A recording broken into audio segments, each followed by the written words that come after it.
Welcome back to ILTV on the Hour. We're live from Israel, bringing you the biggest headlines of the day. I'm Ladar Lazi, and here's your roundup of the latest updates coming out of the region. The partial remains of 3 bodies handed over to Israel by Hamas via the International Red Cross on Friday night do not belong to any of the hostages. The assessment was made Saturday after a forensic examination at Israel's Abu Kabir Institute for Forensic Medicine.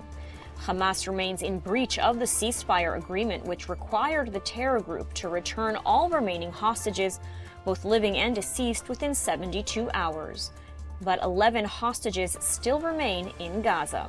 Israel has charged that Hamas knows exactly where the bodies are located, but is deliberately stalling their return in an effort to regroup and regain control in Gaza and delay any demilitarization efforts. On Thursday, Hamas returned the bodies of 2 hostages, Amiram Cooper and Shachar Baruch, the first release of hostages in over a week.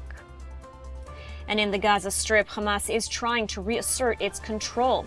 U.S. Central Command, or CENTCOM, released a video showing Hamas terrorists looting humanitarian aid meant for Palestinian civilians in Khan Yunis. The U.S.-led Civil Military Coordination Center, or CMCC, obtained the footage by a U.S. aerial drone conducting surveillance over Gaza and shows terrorists attacking the driver of a truck and stealing the aid. The driver's current status remains unknown.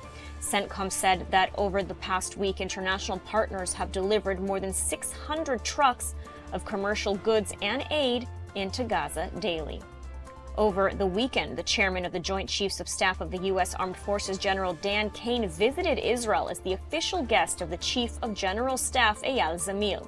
During the visit, the general and the Chief of the General Staff held a joint situational assessment, during which they discussed regional challenges, focusing primarily on the situation in Gaza and future challenges in both nearby and distant arenas. And also over the weekend, Prime Minister Benjamin Netanyahu, speaking at an IDF officers course graduation ceremony at the Combat Officers Training School at Bahad 1, said Israel will not give up on achieving total victory. This is what he had to say. אנחנו מחליטים ואנחנו פועלים ככל שצריך להסיר סכנה מיידית לכוחותינו. אנחנו מחליטים ואנחנו פועלים. בסופו של יום, החמאס יפורק מנשקו ועזה תפורז. אם כוחות זרים יעשו זאת, מה טוב. ואם הם לא יעשו זאת, אנחנו נעשה זאת. And moving on now to the northern front, the IDF confirmed this morning it struck and eliminated 4 terrorists from Hezbollah's Radwan force. In a statement, the army said that last night, under the leadership of Northern Command and using the Air Force, the IDF struck the Ramman area in southern Lebanon and eliminated the head of logistics support for Hezbollah's Radwan force in southern Lebanon. The IDF said the terrorist facilitated the transfer of combat means and engaged in attempts to rehabilitate Hezbollah's terror infrastructure in the southern area, in clear violation of the ceasefire agreement between Israel and Lebanon. Following the strike, Defense Minister Katz issued a statement accusing the president of Lebanon of dragging his feet.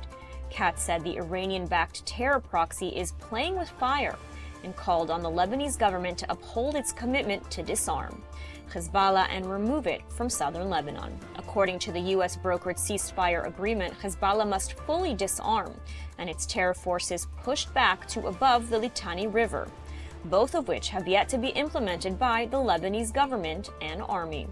He reiterated that Israel will continue its policy of maximum enforcement and said this might even intensify, and added that Israel will not allow any threat to the residents of the north.